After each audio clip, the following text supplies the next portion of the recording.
இயேசுவில் பிரியமான அன்பு சகோதர சகோதரிகளே, வாலிப பிள்ளைகளுக்காக நம்ம பேசி கொண்டிருக்கிறோம். இந்த நாளில் ஜெபித்து கொண்டிருக்கிறோம். வாலிபர்கள் இதை கேட்குறாங்களா அப்படிங்கிறது தான் இப்போ பெரிய கேள்விக்குறி. ஆண்டவருடைய பிள்ளைகள், நம்ம வாலிப பிள்ளைகளுக்காக ஒரு காரியத்தை செய்யும் போது அந்த வாலிப பிள்ளைகள் அதை கேட்டால்தான் ஆண்டவருடைய காரியத்தில் அவங்க என்ன செய்ய முடியும், மனமாற்றத்தை காண முடியும், ஆண்டவருடைய இரக்கத்தை அறிய முடியும்.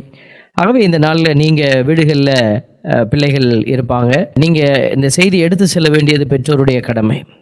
நீங்கள் காலையாவது விழுங்க, கெஞ்சிங்க, அவங்களுக்கு ஏதாவது ஸ்பெஷல் ஐட்டம் செஞ்சு கொடுங்க, இந்த செய்தியை கேட்க வைங்க. ஆண்டவர் இந்த செய்தி அவர்களுடைய காதுகளுக்குள்ளே, இதயத்திற்குள்ளே போகும்போது தான் அவர்கள் மீட்படைவார்கள். நிறைய கம்ப்ளைண்ட்டு இப்போது வாலிப பிள்ளைகளே, நாங்கள் உங்கள்கிட்ட நேராக பேசுகிறோம். நீங்கள் ஒரு வாலிப வயதில் இருக்கிறீங்க. இது ஒரு முக்கியமான ஒரு பருவம். நம்மளுடைய வாழ்க்கை கட்டத்தில் இந்த வாலிப பருவம்ங்கிறது ரொம்ப முக்கியமான பருவம். இந்த பருவத்தில் இருக்கிறவங்க ரொம்ப ஜாக்கிரதையாக இருக்கணும், அதே சமயம் ரொம்ப மகிழ்ச்சியாக இருக்கணும். இந்த இரண்டுமே இதில் இணைந்து இருக்கக்கூடிய ஒரு அடையாளத்தோடு தான் இது இருக்கிறது. அப்போ இந்த வாலிப பருவத்தை நீங்கள் எப்படி கடந்து சென்று கொண்டு இருக்கிறீங்க, உங்களுக்கு இந்த வாலிப பருவம் எப்படியா இருக்கிறது என்பதை நீங்கள் கண்டுபிடிக்கணும். You have to become the doctor to your self. நீங்களே உங்களுக்கு மருத்துவராய் மாற வேண்டும். நீங்கள் மருத்துவராய் மாறி உங்களை நீங்கள் அலசி பார்த்தாதான் உங்களுடைய காரியங்களை நீங்கள் மாற்றிக்கொள்ளவோ அல்லது கிடைத்திருக்கிற அபிஷேகத்தை மீண்டுமா எடுத்து பயன்படுத்தவோ உங்களுக்கு முடியும். எங்களுக்கு நிறைய கம்ப்ளைண்ட்ஸ், இப்போ நிறைய ஜெப கம்ப்ளைண்ட்ஸ் தான். நான் அந்த கம்ப்ளைண்ட்னு சொல்லுகிற போது குறையால ஜெபிக்க சொல்லி, பிள்ளைகளுக்காக ஜெபிக்க சொல்லி அநேக பெற்றோர்கள் எங்கள்கிட்ட முறையிடுறாங்க, மன்றாட்டை முன்வைக்கிறாங்க. அதில் முகாவாசி ஜெபங்கள் யாரை குறித்து இருக்குதுன்னா, வாலிப பிள்ளைகளை குறித்த பெற்றோருடைய கவலையாக இருக்கிறது. சமூகத்தில் கூட எல்லோருமே என்ன செய்கிறாங்க, வாலிப பிள்ளைகளை குறித்து கவலைப்படக்கூடிய ஒரு சூழலை நம்ம பார்க்கிறோம். அப்போ இந்த வாலிப பிராயத்தில் வாழக்கூடிய நாம் யோசிச்சு பார்க்கணும், நான் எப்படிப்பட்ட பிள்ளையாக இருக்கிறேன். பைபிளில் சொல்லப்பட்டிருக்கிறது பாருங்க. இன்னைக்கு படைப்பிற்கெல்லாம் நற்செய்தியை பறைசாற்றுங்க. இதுதான் நற்செய்தியில் நமக்கு சொல்லப்பட்ட செய்தி. மாற்கு ஒரு இளைஞனாக இருந்தார், அவர் ஆண்டவரை பின்பற்றுறார். இன்னைக்கு நாளில் நீங்கள் இளையோர்களுக்காக நம்ம ஜெபிப்பது ரொம்ப பொருத்தமான ஒரு காரியமாக இருக்குது.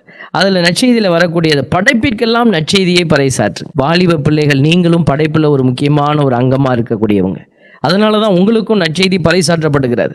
இதை கேட்கறதும் கேட்காததும் உங்கள் விருப்பம்.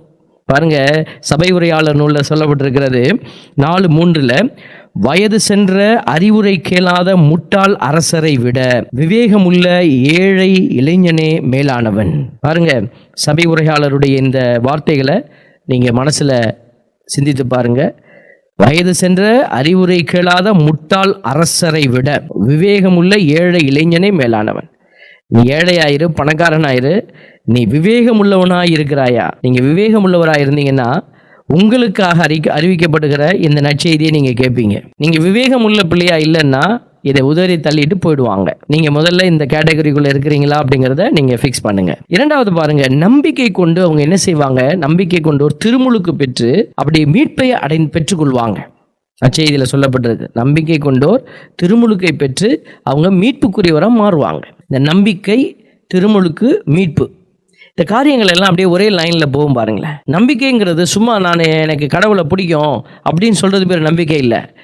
நம்பிக்கைக்குரியவங்க திருமுழுக்கு என்கிற அந்த அடையாளத்துக்குள்ளே போகணுங்க. அந்த அடையாளம் என்ன அப்படின்னா, ப்ராமிசிங் பிஃபோர் த லார்ட், உடன்படிக்கையினுடைய அடையாளம். இப்போ நான் உங்களுக்கு ஒரு காரியம், ஒரு லேண்டை விற்கிறேன், நீங்கள் என்கிட்ட வாங்குறீங்கன்னா நீங்கள் 1 லட்ச ரூபா காசு தரீங்க, நான் லேண்டை கொடுக்கணும். லேண்டில் இருக்கிற அளவுலாம் சரியாக இருக்கணும், நீ கொடுக்குற காசு சரியாக இருக்கணும். சப்போஸ் அந்த உடன்படிக்கை சரியாக இல்லைன்னா, நீ கொடுக்குற காசில் எனக்கு குறைஞ்ச பணம் குறைவாக இருக்குது, அல்லது நான் கொடுக்குற லேண்டில் எல்லைகள் குறைவாக இருக்குன்னா அங்கே என்ன செய்வோம், நம்ம சண்டை வரும், கோர்ட்டுக்கு போவோம், வக்கீலுக்கு போவோம், கேஸ் போடுவோம். பாருங்கள், பிரச்சனைகள். அப்போ இந்த உடன்படிக்கையில், திருமுழுக்கு என்கிற உடன்படிக்கையில் என்ன இருக்குன்னா, வார்த்தையுடைய ஆழம். அப்போ இந்த உடன்படிக்கையில், திருமுழுக்கு என்கிற உடன்படிக்கையில் என்ன இருக்குன்னா, வார்த்தையுடைய ஆழம், உண்மைத்தனம். இன்னைக்கு நாம் செயல்பாட்டுக்கு போகிறோன்னு சொல்கிற அந்த அடையாளம் அது உள்ளே இருக்குது. அப்போ நம்பிக்கை கொண்ட பிள்ளைகள் திருமுழுக்கு என்கிற அந்த உடன்படிக்கை பத்திரத்தில் நீங்கள் கையெழுத்து போட்டிருக்கிறீங்களா அப்படிங்கிறத செக் பண்ணி பாருங்க. அப்போ ஏன் கடவுளுக்கு நான் இதெல்லாம் செய்யணும்னு கேட்க மாட்டோம். ஏன்னா நம்ம பத்திரத்தில் கையெழுத்து ஏன் போடலங்க, எங்கள் அப்பா அம்மா போட்டாங்க. அப்பா அம்மா போட்டாங்க. உறுதி பூசுதலில் ஒன்றுகிட்ட ஆயர் கேட்டார், நீ ஏற்றுக்கிறியாப்பா தூயாவி வரதை? நம்ம சொன்னோம் ஆமாம் அமேன் அமேன் அப்படி சொல்லிட்டு தான் என்ன செஞ்சோம், உறுதிப்படுத்திக்கிட்டோம். எங்கள் அப்பா அம்மா எனக்கு பெற்று தந்த தூயாவி என்கிட்ட தான் இருக்கிறாரு, நான் அதை உறுதி செய்கிறேன். நீ விவரம் வந்த பிற்பாடு தான் அது கொடுக்கப்பட்டுச்சு. அப்படின்னா இந்த திருமுழுக்கினுடைய அச்சாரம் உறுதி செய்யப்பட்டிருக்கிறது, அதுக்கு நீ கையெழுத்து போட்டிருக்கிற. தேவ பிள்ளையே, தப்பிக்க முடியாது.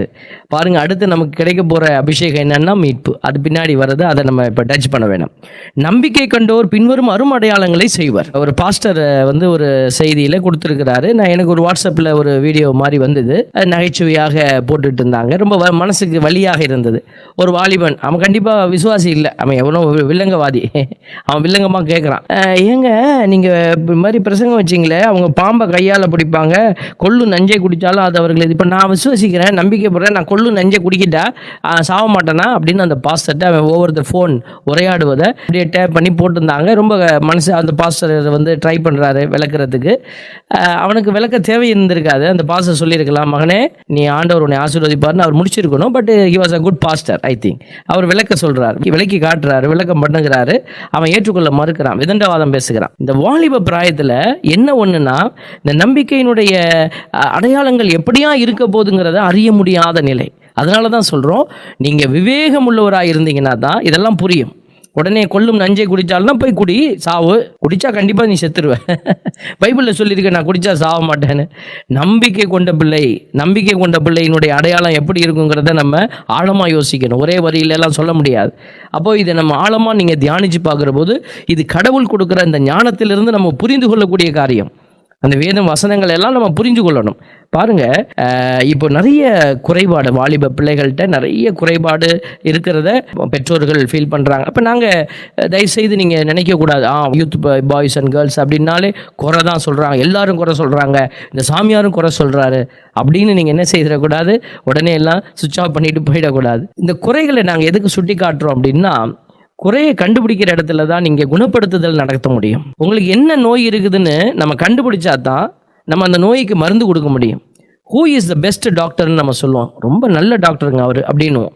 எப்படி நல்ல டாக்டர் சொல்கிறோம், உன் வியாதியை போன உடனே அவருக்கு கரெக்டாக அசியூம் பண்ணுறாரு, கரெக்டாக வியாதியை பாயிண்ட் அவுட் பண்ணுறாரு அப்படின்னா அவர் அந்த வியாதிக்கு கரெக்டாக மருந்து கொடுத்து உன் வியாதியை காலி பண்ணிடுவார், உன்னை சுகமாக்கிடுவார். அப்போது எந்த மருத்துவர் அதை புரிஞ்சு கொள்ளலையோ என்ன செய்வார், பல மருந்து உன் மேலே வச்சு அவர் டெஸ்ட் பண்ணி பார்ப்பார். அதே போல தான் நீ நல்ல மருத்துவராக இருந்தீங்கன்னா, நீங்கள் உங்களை அறிந்து கொண்டீங்கன்னா கண்டிப்பாக உங்களை குணப்படுத்தி கொள்ள முடியும். அதுக்காகத்தான் சில குறைபாடுகளை நாங்கள் சுட்டி காட்டுறோம். நம்மக்கிட்ட என்ன இருக்குது, பொதுவான குறைபாடுகளை தான் நம்ம சுட்டி காட்டுறோம். நீங்கள் உங்ககிட்ட என்ன இருக்குங்கிறத நீங்கள் கடந்து போய் பார்க்கணும். ஒரு பையன் கேட்டான், அந்த கோவிலுக்குள்ளே வந்தாலே எப்போ பார்த்தாலும் இந்த சாமியார் பார்த்தீங்கன்னா பாவம் பாவம் பாவம்னு பேசுகிறார், அதனால் கோயிலுக்கே வரதில்லை ஃபாதர் அப்படின்னாப்புல. நான் சொன்னேன், தம்பி ரைட்டு, நீ சொல்கிறது ரைட்டு, உன் மனசு காயப்பட்டது புரியுது, சரி வேறு எங்கே பாவத்தை பற்றி பேசுவாங்க எனக்கு சொல்லு பார்ப்போம் அப்படின்னு. இப்போ ஒரு நகை கடைக்கு போகிறேன், ஒரு பெரிய நகை கடை. அந்த நகை கடைக்குள்ளே இருக்கிற ஓனர் வழியில் நின்றுட்டு, பாவம் ரொம்ப பயங்கரமானது, பாவம் செஞ்சவங்கெல்லாம் என் கடைக்கு வராதிங்க அப்படி சொல்லுவாங்களா? இல்லை துணி கடை நிறைய இருக்குது, துணி எடுக்க மக்கள் கூட்டம் கூட்டமாக போகிறாங்க. எங்கேயாவது ஓனர் சீட்டில் உட்காந்துக்கிட்டு பாவிகள் உள்ளே வரப்படாது, நல்லவர்கள் மட்டும் உள்ளே வர வேண்டும் சொல்கிறாங்களா? சாப்பிட எத்தனை ஹோட்டலுக்குள்ளே நீ போகிற, அங்கே உட்காந்துருக்கிற மேனேஜரு நல்லவங்களுக்கு மட்டும்தான் சோறு போடுவேன், கெட்டவனுக்கு சோறு போட மாட்டேன், பாவம் செஞ்சவெல்லாம் ஓடி போயிட்டு சொல்கிறாங்களா? எங்கேயுமே சொல்ல மாட்டாங்க, உன் பாவத்தை குறித்து பேச மாட்டாங்க. கோயிலில் ஆண்டவருடைய இடத்துல மட்டும்தான், ஆண்டவருடைய அதிகாரத்துக்கு உட்பட்டிருக்கிற குருக்கள் தான் அதை பேசுறதுக்கு அழைக்கப்பட்டிருக்கிறாங்க. அதை உணர்த்துவதற்காகத்தான் அதை நாங்கள் பேசி கொண்டிருக்கிறோம். அதனால நீங்கள் குறைபட்டு இதுதான் பிசாசு நமக்கு சொல்லிக் கொடுப்பான். நீ என்ன இவங்க இப்படி தான் பேசுவாங்க, நீ கெட் அவுட் அப்படின்னு சொல்லிடுவான். அப்போ நீ போயிடுவ. அப்போ நீ சுகப்படுத்தப்படாத ஒரு பிள்ளைகள் தான் ஆண்டவருக்கு எதிராக செயல்பட ஆரம்பிக்கிறாங்க. பாருங்க, மனத்தாழ்மை அப்படிங்கிறத குறித்து இன்னைக்கு முதல் வாசகத்தில் அருமையாக பேதுருடைய முதல் திருமுகத்தில் சொல்லப்பட்டிருக்கிறது 5:5. அதில் இன்னைக்கு வாசிக்கப்பட்ட அந்த வாசகத்தில் 2வது பகுதியிலிருந்து வாசிக்கப்பட்டது. முதல் பகுதி சொல்லுது பாருங்க, இளைஞர்களே நீங்கள் முதியவர்களுக்கு பணிந்துருங்கள், ஒருவர் மற்றவரோடு பழகும்போது எல்லோரும் மனத்தாழ்மையை ஆடையாய் அணிந்திருங்கள், ஏனெனில் செருக்குற்றோரை கடவுள் இகழ்ச்சியுடன் நோக்குவார், தாழ்நிலையில் உள்ளவருக்கோ கருணை காட்டுவார். பாருங்க, மனத்தாழ்மை வேணும். அதான் ஆண்டவருடைய வார்த்தை சொல்லுது பாருங்க. மற்ற முதியவர்களுக்கு பணிந்திருங்கள், ஒருவர் மற்றவரோடு பழகும்போது எல்லோரும் மனத்தாழ்மையை ஆடையாய் அணிந்திருங்கள். செருக்குற்றோரை கடவுள் இகழ்ச்சியுடன் நோக்குவார். இன்னைக்கு நிறைய நேரம் இந்த வாலிப பிள்ளைகள்கிட்ட இல்லாத ஒரு அடையாளம் என்னன்னா மனத்தாழ்மை. பெற்றோர்கள் ஏதாவது சொல்லும் பொழுது அவங்களுக்கு முன்னாடி தங்களை தாழ்த்தி கொள்கிற மனநிலை வாலிப பிள்ளைகளுக்கு நிறைய குறைஞ்சிருச்சு, ரொம்ப குறைஞ்சிருச்சு. அளவு ரொம்ப கம்மியாக இருக்குது. ஒரு சில எக்ஸப்ஷன்ஸ் இருக்கிறீங்க, நான் கண்டிப்பாக உங்களை பாராட்டுறோம். நம்ம பொதுவாக சொல்லி கொண்டு இருக்கிறோம், நிறைய குறைஞ்சிருச்சு. அந்த தாய் தந்தைக்கு முன்னாடி தாழ்ச்சியோட தங்களை படைக்கிற, நீ யார் பேசுறது, நீ யார், எனக்கு அறிவு வேலை செய்யுது. இது எந்த நிலை தெரியுங்களா? ஜென்ம பாவம். ஜென்ம பாவம்ங்கிறது வேற ஒன்றும் இல்லைங்க.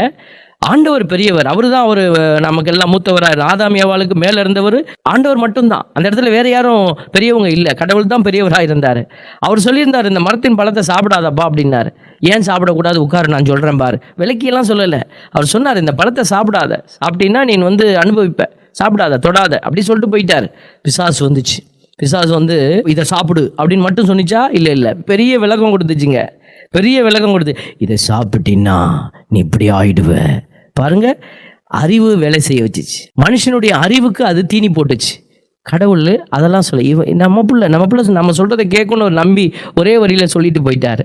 ஆனால் அவங்க அறிவு நிலை வேலை செய்ய செய்ய அறிவை மேலே வச்சுட்டு ஆண்டவருடைய வார்த்தையை கீழே வச்சுட்டா. இதுதான் ஜென்ம பாவம். நீங்கள் வீட்டுக்குள்ள உங்களை பெற்றெடுத்த தாய் தந்தையினுடைய வார்த்தையை நீ கீழே வச்சுட்டு உன் வார்த்தையை நீ மேலே வச்சுன்னா அது ஜென்ம பாவம். கடவுள் இன்னைக்கு நம்மளோட பேசுகிறாருன்னா முதல் மீடியம் யாரு? அப்பா அம்மா தான். அப்பா அம்மா வழியாக தான் பேசுவார். பெரியவர்கள் வழியாக பேசுவார். உனக்கு ஞானத்தை கற்பிக்கிற உயர்ந்தவர்கள் வழியாக பேசுவார். அப்போது உனக்கு என்ன இருக்கணும்னா மனத்தாழ்மை முதல்ல இருக்கணும். எனக்கு அறிவு இருக்குது, நான் படிச்சுட்டேன், எங்கள் அப்பா இதுதான் வேலை பார்க்குறாரு, நான் பாரு என்ன வேலை செய்கிறேன், நான் எவ்வளோ சம்பாதிக்கிறேன். அந்த அப்பா அம்மாவுக்கு ஒரு சில வீடுகளில் அந்த காசு கொடுக்கும்போது அவங்க ஏதோ பிச்சைக்காரனுக்கு போடுற மாதிரி போடுற பிள்ளைகளெல்லாம் நான் பார்த்துருக்குறேன். ரொம்ப தாய் தந்தையர்கள் ரொம்ப அழுது, அவன் சம்பளத்தை என் புள்ள வாங்கி கொண்டு இப்படி தூக்கி விட்டேறிகிறான் ஃபாதர் அப்படின்னு ஒரு தாய் சொல்லி கதறினாங்க. எனக்கு அப்படியே நெஞ்சு வலியாக இருந்தது. எப்படி இது நடக்குமா? நடக்கிறது பிள்ளைகளே. உங்கள் வாழ்க்கையில் இப்படி நடந்தா நீங்கள் யோசிச்சு பாருங்க. ரெண்டாவது காரியம் பாருங்க, கட்டுப்பாடு இல்லாத ஒரு நிலை. வாலிபருடைய வாழ்க்கையில் கட்டுப்பாடு இல்லை. அதை நம்ம பார்க்கிறோம், கண்கூட பார்க்கிறோம். தீத்துக்கு எழுதப்பட்ட திருமுகம் 2:6 சொல்லுது, இளைஞரும் அவ்வாறே கட்டுப்பாடு உள்ளவராக இருக்க அறிவுரை கூறு. கட்டுப்பாடுன்னா அது பெரிய டாபிக்குங்க. நான் சொல்கிறோம், சும்மா உதாரணம் சொல்கிறேன். கட்டுப்பாடு, உடலில் கட்டுப்பாடு, உணர்வில் கட்டுப்பாடு, எண்ணத்தில் கட்டுப்பாடு, சாப்பாட்டில் கட்டுப்பாடு, எல்லாத்துலேயும் கட்டுப்பாடு, வார்த்தையில் கட்டுப்பாடு. அப்பா அம்மாட்ட என்ன வார்த்தை பேசணும், கட்டுப்பாடு.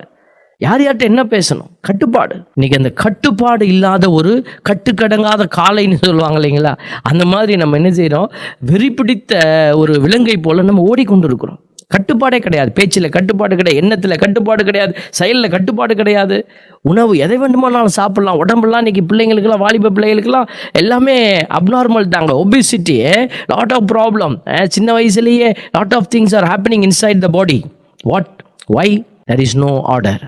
கட்டுப்பாடு இல்லை. தேவ பிள்ளைகளை, அடுத்ததாக பெரியோர் என்ற உயர்வு எண்ணம் இல்லை. யார் யார் பெரியவங்க, அவங்களை எப்படி பார்க்கறது? 1 தீமோத்தேயு 4:12 சொல்லப்பட்டிருக்கிறது, நீ இளைஞனாக இருப்பதால் யாரும் உன்னை தாழ்வாக கருதாதிருக்கட்டும். நீ இளைஞனாக இருக்கிறன்னு சொல்லி யாரும் உன்னை தாழ்வாக கருதக்கூடாது. நீ என்ன செய்யணும், உயர்வாக நடந்து கொள். உன் பேச்சு, நடத்தை, அன்பு, நம்பிக்கை, தூய்மை ஆகியவற்றில் நீ விசுவாசிகளுக்கு முன்மாதிரியாய் விளங்கு. Praise the Lord. பாருங்க, அன்பு, பேச்சு, நடத்தை, அன்பு, நம்பிக்கை. ஒரே ஒரு உதாரணம் எடுத்துக்கிறேங்க, பேச்சு எடுத்துக்கிறேன், ரொம்ப ப்ராக்டிக்கலாக பேசுகிறேன். ஒரு ஆடு வருதுன்னு வச்சுக்கோங்களேன். ஒரு மாடு வருதுன்னா என்ன செய்வோம்?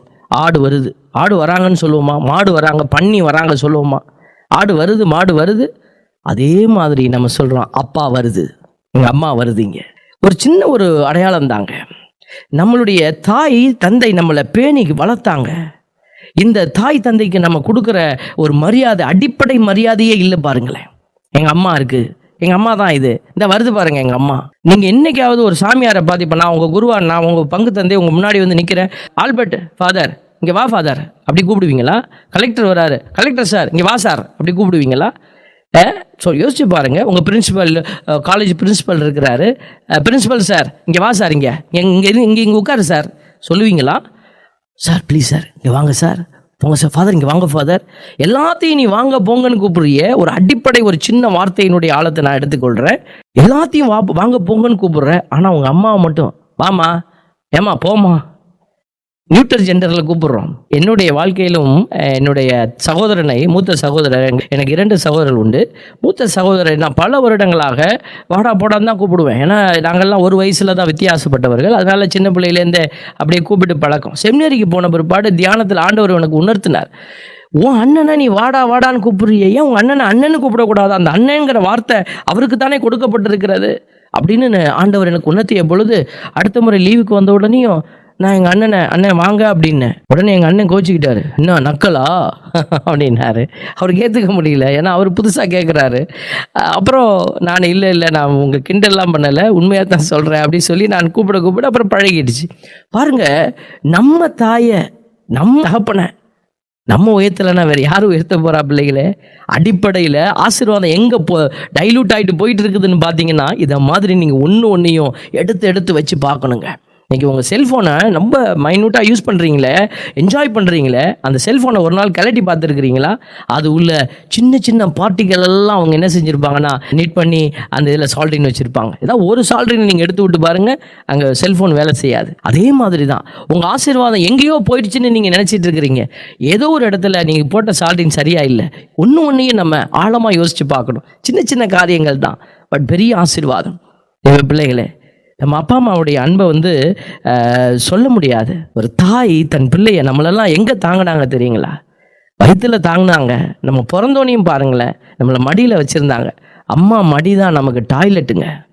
என்றைக்காவது அந்த அம்மா நம்ம மடியில் டாய்லெட் போயிட்டோன்னு என்றைக்காவது ஃபீல் பண்ணியிருப்பாங்களா? யோசிச்சு பாருங்கள் என் வாலிப பிள்ளைகளே. தாய் ரொம்ப ஒரு அற்புதம். தாயின்னா அது ஒரு மகத்துவம்.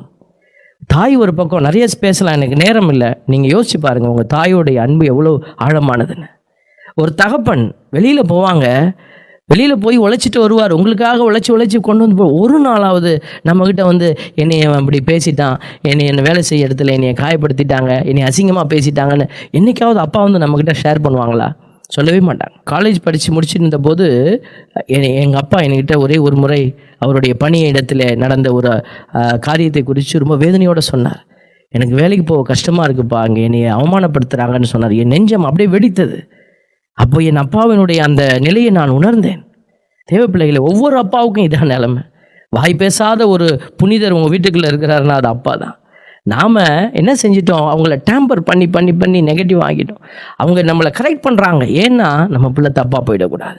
ஒரே ஒரு ஆசை தான். ஒவ்வொரு தாயும் தந்தையும் நிறைய பேசுவாங்க, நிறைய குறைப்பட்டுப்பாங்க. எங்கள் வீட்லேயும் அப்படியெல்லாம் நடந்துச்சு.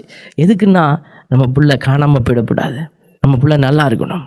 அதை நம்ம உணர்ந்து கொள்ளணும்.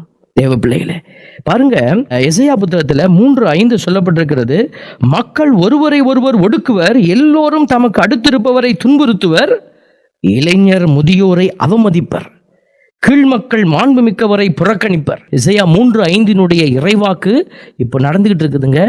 இளையோரை மட்டும் எடுத்துக்கிற, மற்றதெல்லாம் நீங்கள் படித்து பாருங்க. இளையோர் முதியோரை அவமதிப்பர்.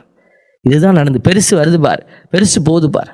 நான் சின்ன பிள்ளையா இருந்தப்போ எங்கள் வீட்டில் பண்ணை வேலை செய்து கொண்டிருந்த அந்த கிராமத்தில் ஒரு முதியவர், அவர் பேர் மருத, இன்றைக்கி எனக்கு ஞாபகம் இருக்குது. அவர் பேர் மருத. அவர் ஒரு எளியவர், தோரணை எல்லாம் ரொம்ப சாதாரண தோரணை. அவர் சாணியெல்லாம் அள்ளுவார் மாடுகளுக்கு. நாங்கள் பண்ணையில் மாடு வச்சுருந்தோம். அப்போ நான் ஒரு நாள் எல்லாரும் அவரை, பெரியவங்கெல்லாம் அப்படி வாடா போடா அப்படி வாயா போயான்னு கூப்பிடுவாங்க, அதெல்லாம் நான் கேட்டிருக்கிறேன். அப்போ நான் ஒரு நாள் கூப்பிட்டேன் அவரை, யோ மருத இங்கே வாயான்னு. எங்கள் அப்பா வந்தார், என்னன்னு கூப்பிட்டேன் அப்படின்னாரு. அவர் வரும்போதே தெரிஞ்சிச்சு, நமக்கு ஏதோ நடக்க போகுது அப்படின்னு. இங்கே டர் ஆயிடுச்சு எல்லாமே. என்னன்னு கூப்பிட்டேன், இல்லை மருதன்னு கூப்பிட்டேன் அப்படின்னு. என்னன்னு கூப்பிட்ட நீ அப்படின்னு விழுந்துச்சு பாருங்க. எட்டி விட்டார், அங்கே போய் விழுந்தேன். விடலை, என்ன விரட்டி அடித்தார். அவர் தான் ஒடியாந்து, அந்த மருத ஐயா தான் ஒடியாந்து என்னையை காப்பாற்றினார். தேவ பிள்ளையில, இதுதான் பெற்றோருடைய அந்த அன்னைக்கு வாங்கின அடி இன்னைக்கு நான் மறக்கலை. பெரியோர்களை இன்னைக்கு மதிக்க நம்ம கற்று வைத்திருக்கிறோம். ஆசீர்வாதங்கள் எங்கேருந்து வந்திருக்கு பார்த்தீங்களா? பாருங்க, நமக்கு எசையா 40:30 வாசிக்கிறேன் பாருங்க. இளைஞர் சோர்வுற்று களைப்படைவர், வாலிபர் நிலை தடுமாறி வீழ்வர். இன்னைக்கு எல்லா இளைஞர்களும் களைச்சி போய் சோர்வுற்று கிடக்கிறான், நிலை தடுமாறி கீழே விழுறாங்க. எதில் விழுறாங்க சொல்ல முடியாது, 1008 விஷயம் இருக்குது. அங்கே என்ன களைப்பு அப்படின்னா, பணத்தால் ஓடுறது, பணத்துக்காக ஓடுறது களைப்பு. காதல் கன்றாவின்னு ஓடுறது இச்சைக்குரிய ஓட்டங்க. நமக்காக உழைச்ச, நமக்காக பாடுபடுற நம்ம தாய் தந்தை நமக்கு கல்யாணம் பண்ணி வைக்க மாட்டாங்களா? யோசிச்சு பாருங்க. அதையும் அந்த சாய்ஸை கூட நம்ம அப்பா அம்மாவுக்கு கொடுக்கலாம். நீ காதல் பண்ணக்கூடாதுன்னு சொல்லலை. But you give them the time. நீங்கள் சொல்லுங்கள், இந்த பொண்ணை நான் கல்யாணம் பண்ணுறேன், வெயிட் பண்ணுறேன். நீங்கள் டிசைட் பண்ணுங்கள். நீ 5 வருஷமாக லவ் பண்ணியிருக்க, நீ 5 நிமிஷத்தில் உங்கள் அப்பா அம்மா ஓகே பண்ணணும்னு சொன்னால் எப்படி? அவர்களுடைய உள்ளத்துக்கு ஒரு நேரம் வேணாமா? அவர்களுக்கு ஒரு கால அளவு வேணாமா? அதை கிரகித்து அதை ஏற்று இது மகனுடைய காரியம் ஓகே அதை டிசைட் பண்ணுறதுக்கு. அப்போ பாருங்கள், எத்தனை பெற்றோர்களுடைய கண்ணீர் இதில் இருக்குன்னா, உன்னுடைய அந்த உலகத்தை நோக்கி ஓடக்கூடிய அந்த காரியத்தில் நம்ம என்ன செய்கிறோம்? களைத்து சோர்ந்து நம்ம கீழே விழுந்துக்கிட்டே இருக்கிறோம். வாலிப பிள்ளைகள் நிறைய சிதைக்கப்பட்டு கொண்டு இருக்கிறாங்க. நீங்கள் பொறுப்பாளர்கள்னு பைபிளில் பேதுரு அடிகளார் சொல்கிறார். 1 பேதுரு 4:10 நீங்கள் கடவுளுடைய பல்வகை அருள்கொடைகளின் சீரிய பொறுப்பாளர்கள். உங்களுள் ஒவ்வொருவரும் தாம் பெற்றுக்கொண்ட அருள்கொடையை பயன்படுத்தி ஒருவருக்கொருவர் பணிபுரியுங்கள். முதல்ல நம்ம வீட்டில் இருக்கிற நம்மளுடைய அப்பா அம்மாவுக்கு, சகோதர சகோதரங்களுக்கு நம்ம பணிபுரியணும். we must serve the family people first. அதான் சொல்லுவேன், charity begins at home. நன்மையான காரியங்கள் குடும்பத்தில் ஆரம்பிக்கலைன்னா நீ வெளியில் போய் எவ்வளவு சமூக சேவை செய்தாலும் அது சரியாய் வராது. அதுக்கு பின்னாடி ஏதோ இருக்குன்னு அர்த்தம். பிள்ளைகளே, இன்னைக்கு திரைப்படங்கள் எல்லாம் ஒரு விதமான ஒரு வாழ்க்கை முறையை காட்டுது. அதை பார்த்து ஏமாந்து போகிற பிள்ளைகளை நினைத்து நாங்கள் கண் கலங்கி நிற்கிறோம். வேதனை. ஒருபுறம் என் ஆண்டவர் இதோ இந்த சமூகத்துக்காக இரத்தத்தை சிந்தி மரித்தார், அதே சமயம் ஒருபுறம் இந்த சமூகத்தில் இருக்கிற மக்களை பிடிப்பதற்காக பிசாசு செய்கிற வேலைகள் அது எண்ணிலடங்காதது. இன்னைக்கு ஆண்டவருக்காக பேசுகிற ஆட்கள் ரொம்ப குறைவு. நீங்கள் நல்லா யோசிச்சு பாருங்க. வாலிப பிள்ளைகளுக்கு நான் ஒரு செய்தியை சொல்கிறேன். சினிமா 3 மணி நேரம் நம்ம பார்க்குறோம். 3 மணி நேரம் இல்லை, நீ 5 மணி நேரம் கூட பார்த்து பாருங்க, உங்களுக்கு போரே அடிக்காது. நீங்கள் 30 நிமிஷம் ஒரு ஜஸ்ட் 30 மினிட்ஸ் ஜெபத்தில் உட்காருங்களேன், உங்களால் உட்கார முடியாது. ஏன் என்னால் உட்கார முடியல? என்னைக்காவது நம்ம கேட்டிருக்கோமா? 3 மணி நேரம் நான் தேட்டரில் உட்கார்றேனே, 3 மணி நேரம் டிவிக்கு முன்னாடி உட்காந்துருக்கேனே, ஏன் ஜெபத்தில் என்னால் ஒரு 30 நிமிஷம் உட்கார முடியல? ஒய் ஐ ஆம் இன்கேப்பபிள். ஏன் நான் திராணியற்ற நிலையில் இருக்கிறேன்? என்னைக்காவது இதை கேட்டிருக்கியா என் மகனே, மகளே? கேட்டுப்பார், ஏன் என்னால் முடியல? அப்போனா grace point is very much lacking. ஆத்மா செத்துக்கிட்டு இருக்குன்னு அர்த்தம். ஆத்மா வாடி கிடக்குதுங்க. செடிக்கு தண்ணி ஊற்றலைன்னா செடி இப்படி வாடிடும். நீ தூக்கி நிப்பாட்டினாலும் நிப்பாட்டாது. அதுதான் நடக்குது அங்கே. அதனால தான் சொல்லுகிறோம், நீங்கள் என்ன செய்யணுமோ அதை செய்தீங்கன்னா கண்டிப்பாக ஆட்டோமேட்டிக்காக உங்கள் ஆத்மா எழும்பும். பாருங்க, சபை உரையாளர் 11:9 சொல்லுது, இளைஞரே இளமை பருவம் மகிழ்ச்சியோடு இருப்பதற்கே. நல்ல வார்த்தை, ரொம்ப சந்தோஷமா இருக்கு. இளமையின் நாட்களில் உள்ள களிப்புடன் இருங்கள். அதான் நம்ம செய்துட்டு இருக்கிறோம், உள்ள களிப்போடு இருக்கிறோம்.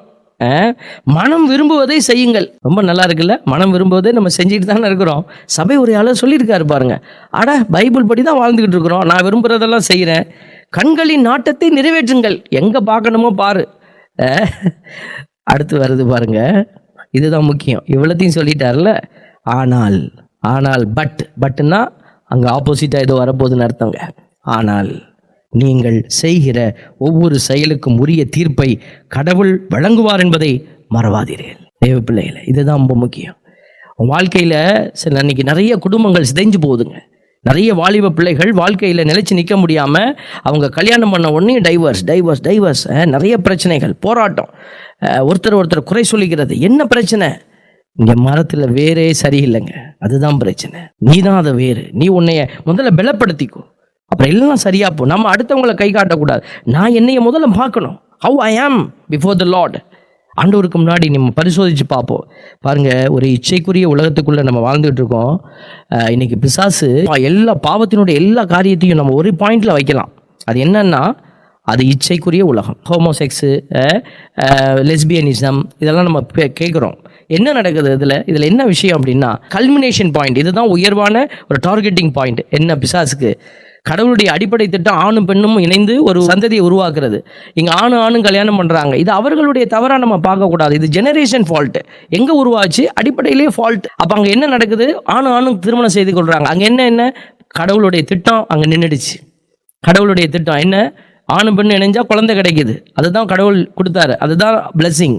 அது இல்லைங்க. பெண்ணு இணைகிறாங்க, செக்ஷுவல் ரிலேஷன்ஷிப் இருக்குது, உடல் இச்சை இருக்குதுங்க. அங்கே என்ன இல்லை? கடவுளுடைய திட்டம் முறியடிக்கப்பட்டாயிடுச்சு. இது அடிப்படையில் சின்ன சின்ன காரியத்திலலாம் நடக்குதுங்க. அதில் அப்புறம்தான் மல்டிப்ளைடு சின்ஸ் எல்லாமே சேர்ந்து ஒரு பெரிய ஒரு அடையாளமாக நமக்கு தெரியுது. அவங்க உரிமைக்காக போராடுறாங்க. அதை சரின்னு அரசாங்கங்கள் அங்கீகரிக்குது. நாம் அடிப்படையிலேருந்து பார்க்குறோம். தேவ பிள்ளைகளே, தொடக்க நூல் 19 நம்ம சோதம் கொமோராவினுடைய அழிவை நம்ம பார்க்குறோம் பாருங்க. அந்த சோதம் கொமோராவினுடைய அழிவின் நாட்களில் 2 ஏஞ்சல்ஸ் வருவாங்க. வீட்டில் நீங்கள் பைபிள் இருக்கு, படித்து பாருங்க. அந்த சோதம் கொமோராவுக்குள்ளே வரும்போது அவங்கள லோத்து போய் ஓடி போய் கூப்பிடுவார். வெளியிலலாம் தங்காதீங்க, வாங்க என் வீட்டுக்கு வாங்கன்னு அப்புறம் ஒரு கன்வின்ஸ் பண்ணி கூட்டிகிட்டு போயிடுவார். கூட்டிகிட்டு போய் அங்கே வீட்டுக்குள்ளே தங்க வச்சுப்பார். ஒரே ஒரு வசனத்தை மட்டும் வாசிக்கிறேன் பாருங்க. பின் அவர்கள் உறங்க செல்லும் முன், அப்படின்னா என்ன அர்த்தம்? மிட் நைட்டில் சோதோம் நகரின் மக்களுள் இளைஞர் முதல் கிழவர் ஈராக எல்லா ஆண்களும் அவ்வீட்டை சூழ்ந்து கொண்டனர். எதுக்கு சூழ்ந்து கொண்டாங்க? ஹலோ ஹவாரின்னு கேட்கறதுக்கா? உன் வீட்டுக்குள்ள 2 ஆம்பளை போனால் வெளியில் அனுப்பு, அவனோட நாங்கள் சல்லாபிக்கணும். சல்லாபிக்கணும் என்ன? செக்ஷுவல் ரிலேஷன்ஷிப் வச்சுக்கணும். ஒரு ஆண் ஒரு பெண்ணை தேர்றது, ஒரு பெண் ஆணை தேர்றது நார்மல் செக்ஸ். ஒரு ஆண் ஆணை தேர்றது இட்ஸ் செக்ஷுவல் பெர்வர்ஷன். தேவ பிள்ளைகளே, சோதம் கொமோராவில் அந்த ஒரு சமூகம் உருவாகி அதுதான் கல்மினேஷன். உலகம் அழிய போகிறதுக்கு எப்படி ஃபாதர் அழிய போகுது நீங்கள் சொல்கிறீங்க, நீங்கள் கேட்டிங்கன்னா இதுதான் பாயிண்ட். இதுதான் கடவுளுடைய அந்த தொடக்க காலத்தினுடைய தொடக்க நூலில் நம்ம பார்க்குற ஆணும் பெண்ணுமாக படைத்தார். எதுக்கு ஆணும்? அந்த திட்டத்தை உடைக்கிற அந்த கடைசி காரியம், அதுதான் நிறைவு. அப்போ தான் உலகம் அழிய போகுதுன்னு அர்த்தம். அப்போ தான் சோதம் கொமோரா அழிஞ்சிச்சு. தேவ பிள்ளைகளை, இப்போ அந்த மாலை வேளையில் ஆண்கள் கிழவர், இளையோர் முதல் கிழவர் வரை போய் இன்னைக்கு கூப்பிட்றோம் பாருங்க. ஸோ அந்த நிலையை நல்ல பைபிள் அழகாக விளக்கி இருக்கிறாங்க. லோத்து சொல்கிறாரு, நீ எனக்கு வீட்டுக்கு வந்த கெஸ்ட்டை நான் விட மாட்டேன். என் வீட்டில் 2 பொம்பளை பிள்ளைங்க இருக்கிறாங்க, நான் தரேன். ஆண் உறவை அறியாத பிள்ளைகள் இருக்கிறாங்க, நான் தரேன். நீ அவங்களோட வச்சு எதை வேணாலும் செஞ்சுக்கோ. விருந்தாளிகள், அவங்க ஏஞ்சல்னு தெரியாது, விருந்தாளின்னு நினச்சிக்கிட்டு அவர் சப்போர்ட் பண்ணுறாரு. யாருன்னே தெரியாத பிள்ளைகளுக்கு அவர் சப்போர்ட் பண்ணுறாரு பாருங்க. அப்போ சொல்கிறார், நான் அவங்கள விட முடியாதுன்னு சொல்கிறாரு. அவங்க சொல்கிறாங்க, உன் பொண்ணுங்கள்லாம் வேண்டாம். பார்த்தீங்களா? இதுதான் செக்ஸுவல் பர்வர்ஷனுடைய உச்சக்கட்ட நிலை. இதுதான் நடந்துக்கிட்டு இருக்கிறது. தேவ பிள்ளைகளை, நீங்கள் ஆண்டவரை விட்டு விலக விலக விலக நீங்கள் யார் பக்கத்தில் போயிட்டு இருக்கிறீங்கன்னா பிசாசு பக்கத்தில் நம்ம போயிட்டு இருக்கிறோம். நம்ம என்ன செய்யணும்? ஆண்டவர்கிட்ட கேட்கணும். ஆண்டவர் பக்கமாக நம்ம ஓடி வரணும். ஒரு பக்கம் பிசாசு உங்களை இழுக்குதுன்னு தெரிஞ்சால் நீங்கள் அங்கிட்டு போயிடுவீங்களா? உங்களை ஃபோர்ஸ் பண்ணி நீங்கள் இழுத்துட்டு வரமாட்டீங்களா? உங்களை தீயவன் ஒருத்தன் கையை பிடிச்சி இழுக்கிறான், அவங்கள வெட்டுறதுக்கு வரான், அப்படின்னா கொல்றதுக்கு வரான்னா நீங்கள் ஓடிடுவீங்களா? அவன் இழுக்கிறான் அப்படியே போகுமா? நம்ம போராட்டம் செய்ய மாட்டோமா? நம்மளுடைய ஸ்ட்ரென்த்தை காட்டி நம்ம பின்னாடி வரமாட்டோமா? ஒரு சாதாரண குழந்தை பிள்ளைக்கு கூட தெரியுமே இது. அப்போது அறிவு சார்ந்த, உள்ளம் சார்ந்த, ஆத்மா சார்ந்த காரியத்தில் மட்டும் நம்ம டபுக்குன்னு விழுந்துடுறோம். பாருங்க, ஆண்டவர் உன்னை மணந்து கொண்டார்னு எழுதப்பட்டிருக்கிறது. எசையா 62:5 இளைஞன் கன்னி பெண்ணை மணப்பது போல உன்னை எழுப்பியவர் உன்னை மணந்து கொள்வார். மணமகன் மணப்பெண்ணில் மகிழ்வது போல் உன் கடவுள் உன்னில் மகிழ்வார். நீ ஆண்டவர்கிட்ட வந்தீங்கன்னா ஆண்டவர் மகிழ்வார். உன் மேல் அவர் அக்கறை வச்சிருக்காரு, உன்னை நம்புறாரு அவர்.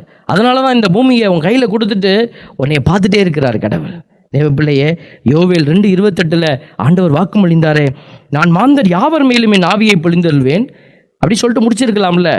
உங்கள் புதல்வரும் புதல்வியரும் இறைவாக்கு உரைப்பர். உங்கள் முதியோர் கனவுகளையும் உங்கள் இளைஞர்கள் காட்சிகளையும் காண்பார்கள். அப்படின்னா என்ன அர்த்தம்?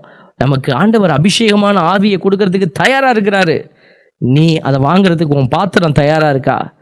பாத்திரம் அசிங்கமாக இருந்துச்சுன்னா அதில் எப்படிங்க நான் பிரியாணியை கொண்டு வந்து உனக்கு போடுவேன்? உன் பாத்திரம் அசிங்கமாக இருக்கும்போது ஆவியானவர் சிறப்பான ஒரு அதிசயமாக இருக்கிறவர், அபிஷேகமாக இருக்கிறவர் அதுக்குள்ளே வைக்க முடியாது. அதனால தான் ஆண்டவர் சொல்கிறாரு, உன் பாத்திரத்தை முதல்ல நீ சரி செய்யணும். தேவ பிள்ளைகளே, நீ வெற்றி பெற பிறந்த பிள்ளையாக இருக்கிற. வெற்றி பெற பிறந்தவர்கள் விவிலியத்தை வாசிப்பாங்க. நிறைய பேருக்கு விவிலியம் வாசிக்க முடியாதுங்க, பைபிளை தொடர்றதே கிடையாது. தொட முடியாது உன்னால். ஏன் தெரியுமா? அவர்கள் வெற்றி பெற பிறந்தவர்கள் அல்ல. வெற்றி பெற பிறந்தவர்கள் விவிலியம் வாசிப்பாங்க. 1 யோவான் 2:13 தந்தையரே, தொடக்க முதல் இருக்கும் அவரை நீங்கள் அறிந்துள்ளீர்கள். தந்தையருக்கு உரியது.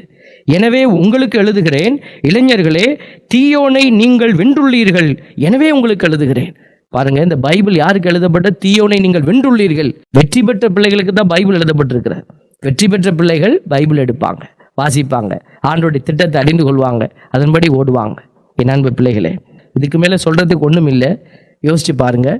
ஆண்டவருடைய கரத்தில் நீங்கள் அவருக்கு கரங்களாக இருக்கணும். அவர் கரங்கள் எல்லாம் ஆணிகளில் அறையப்பட்டாயிடுச்சு. நீ தான் கரம். நீ இயேசுவா மாறணும். நீ தான் இயேசு. ஆண்டவர் அவருடைய சாயல்ல, அவருடைய உருவத்தில் உன்னைய படைச்சேன்னு பைபிள் எழுதியிருக்கிறார். இயேசு சாமி இறங்கி வந்தார். அப்போ அவரை பார்த்து கேட்டாங்க, தந்தை எங்கே இருக்காரு? என்னை பார்த்தவன் தந்தையை பார்க்குறான்னாரு. இயேசு சாமி சொன்னார், என்னை காண்பவன் தந்தையை காண்கிறான். இப்போ நீ இயேசுவா மாறணும். ஏன்னா இயேசு எப்படி தந்தையின் சாயலாக இருந்தாரோ அதே போல் நீங்களும் ஆண்டவருடைய சாயலாக இருக்கிறீங்க. அப்போ நீங்கள் இயேசுவா நினச்சி கொண்டு நீங்கள் இயேசுவின் பெயரால் நீங்கள் நன்மை செய்ய ஆரம்பிக்கணும். நீ இயேசுவாய் மாற தயாராக இருக்கிறாயா? ஆண்டவர் கேட்கக்கூடிய இந்த அருமையான கேள்விக்கு பதில் சொல்லுங்கள். இந்த சின்ன பிள்ளைங்களுக்கு ஒரு ஹோம்ஒர்க் கொடுத்தோம் நேற்றைய தினத்தில். இந்த யூடியூப்பை பார்த்துட்டு உடனே எங்களுக்கு கமெண்ட் கொடுங்கன்னு சொல்லியிருந்தோம். எங்களுக்கு நீங்கள் கமெண்டெல்லாம் கொடுக்க வேண்டாம். உங்களுக்கு ஒரு ஹோம்ஒர்க், உங்களைப் போல எத்தனையோ வாலிப பிள்ளைகளுக்கு நீங்கள் இந்த செய்தியை ஃபார்வர்ட் பண்ணுங்கள். அட்லீஸ்ட் இந்த செய்தியையாவது எடுத்து அவர்களை பார்க்க வைதுங்க. உங்களுடைய நண்பர்களை நீங்கள் காப்பாற்றுங்க. நம்ப தயங்குவோருக்கு இரக்கம் காட்டுங்க. வேறு சிலரை அழிவு தீயிலிருந்து பிடித்து இழுத்து காப்பாற்றுங்க. மற்றும் சிலருக்கு நீங்கள் உதவி செய்கிற போது அவர்களுடைய அருவருக்கத்தக்க அந்த ஆடையும் வெறுத்து தள்ளுங்கள். யூதா திருமுகத்தில் 1:22 சொல்லப்பட்டிருக்கிறது. செயல்படுங்க. ஆண்டவர் உங்களை மகிமையாய் உயர்த்துவதை நீங்கள் பார்ப்பீர்கள். என்னை உயர்த்தியவர் உன்னையும் உயர்த்தி ஆசீர்வதிப்பார். ஆமென்.